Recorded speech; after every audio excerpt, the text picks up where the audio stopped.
नेहा अपने मायके से कुछ दिन बिताकर ससुराल आती है। आ गई महारानी, आराम फरमा के। अरे तेरी माँ ने कुछ दिया भी है या यूं ही खाली हाथ भेज दिया? माँ ने तो बहुत कहा था माँ जी, मैं ही कुछ लेकर नहीं आई। क्यों? माँ जी, आप कैसी बातें कर रही हैं? मेरी शादी को 5 साल हो गए। आखिर मेरे माँ बाप कब तक यूं ही देते रहेंगे? हमारे यहाँ लड़की का खाली हाथ आना अपशगुन होता है। कहते हैं लड़की की माँ बीमार हो जाती है। बस करिए माँ जी, ये सब आप क्या कह रही हैं? जो बड़ों से सुना है वही तो बता रही हूँ। चुपचाप अपनी माँ से 5,000 रुपए मंगवा ले, वरना ऐसे अपशगुन का बुरा परिणाम भुगतना पड़ेगा। नेहा अपनी माँ से अपनी सास के बैंक अकाउंट में 5,000 डलवा देती है। अरे सुन, कल दिवाली है, अपनी माँ से मिठाई के लिए 1,000 रुपया मंगवा ले। अब क्या त्योहार पर तेरे घर से मिठाई भी नहीं आएगी? अरे सुन, कल मेरा जन्मदिन है, अपने घर से 1,000 मंगवा ले। इस बार तो मैं तेरे मायके के झुमके ही पहनूंगी। अरे सुनती है? अरे सुन, कल होली है, अपने भाई से कह के हम सब लोगों के कपड़े खरीदने के लिए पैसे भिजवा दे। कुछ दिनों बाद, अरे सुन, कल करवा चौथ है, करवा चौथ पर तो सास बहू दोनों की साड़ी बहू के मायके से ही आती है, ध्यान है ना? अपनी माँ से कह दे कि 2,000 रुपये भिजवा दे। माँ जी, ऐसे रोज रोज? अरे हाँ भाई, अब रीति रिवाज है तो मैं क्या करूं, तभी तो 2,000 ही मांग रही हूँ। कोई सस्ती सी साड़ी ले आऊंगी। भाई तेरा करवा चौथ तभी सफल होगा जब तेरे मायके से पैसे आएंगे।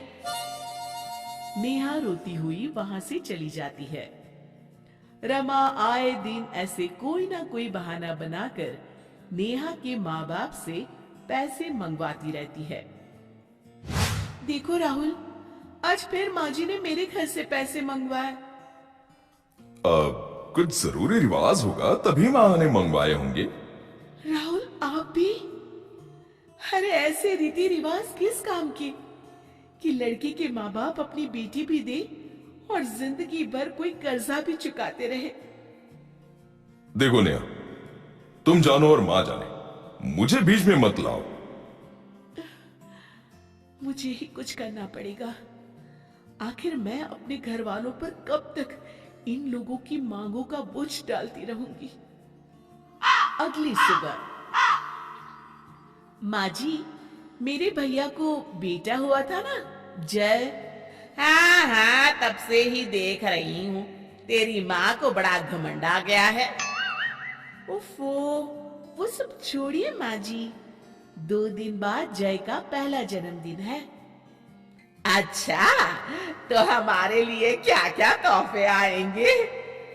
हे भगवान, नहीं माँ जी, मेरे मायके में प्रथा है, बच्चे के पहले जन्मदिन पर बुआ सोने का झूला लाती है। सोने का झूला? अरे तेरा दिमाग तो ठीक है? अरे एक सोने का झूला खरीदने में तेरे सारे गहने बिक जाएंगे। वो तो है माँ जी, पर वो झूला बुआ की सास की तरफ से होता है। भाई तेरा, भतीजा तेरा, झूला मैं क्यों दूं? रिवाज माँ जी, रिवाज। अगर आपने झूला नहीं दिलवाया तो कुछ ही दिनों में आप भगवान को प्यारी हो जाएंगी।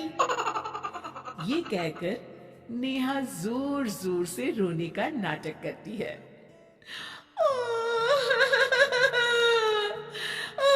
माँ जी, मेरी प्यारी माँ जी।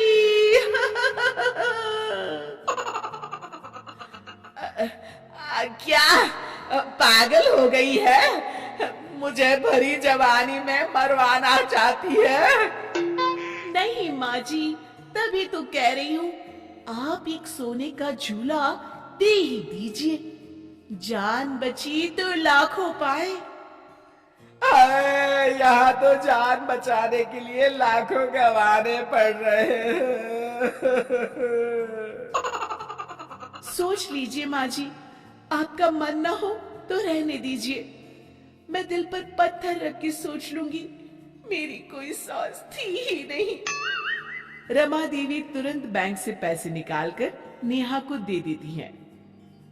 जा, अपने मायके जाके मेरी तरफ से सोने का झूला दिया। अभी तो मेरे पूरे बाल भी सफेद नहीं हुए और मुझे मारने पर तुली है। आप भी ना माँ जी, क्या क्या कहती रहती हैं। ठीक है, मैं आज ही चली जाती हूँ।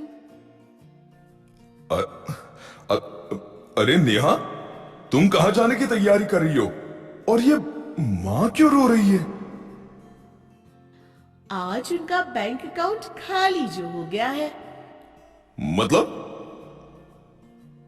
तेरे की, जाने दो भाई, तुम जानो, तुम्हारी सास जाने। सब रीति रिवाजों का चक्कर है। अरे छोड़िए जी, ये तो मेरे और माँ जी के बीच की बात है। ये लो माँ, मेरी तरफ से जय के लिए कुछ पैसे, आप जो ठीक समझे ले लीजिएगा। अरे नहीं नहीं बेटा, इतने सारे पैसे हम तुझसे नहीं ले सकते। क्यों माँ, आप तो हमेशा ही देती हैं, मुझे तो पहली बार मौका मिला है। नहीं नहीं बेटा, लड़कियों से। बस माँ, आज तक तो तुमने मुझ में और भैया में फर्क नहीं किया, फिर आज क्यों? रख लो माँ, ये तुम्हारे ही दिए हुए पैसे हैं। तभी नेहा का फोन बजता है। नेहा बेटी, इस बार अपने मायके से कुछ मत लाना।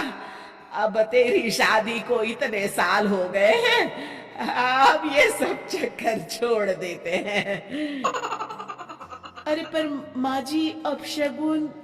अरे गोली मार ये शगुन अपशगुन को, इनके चक्कर में यहाँ दीवाला निकला जा रहा है।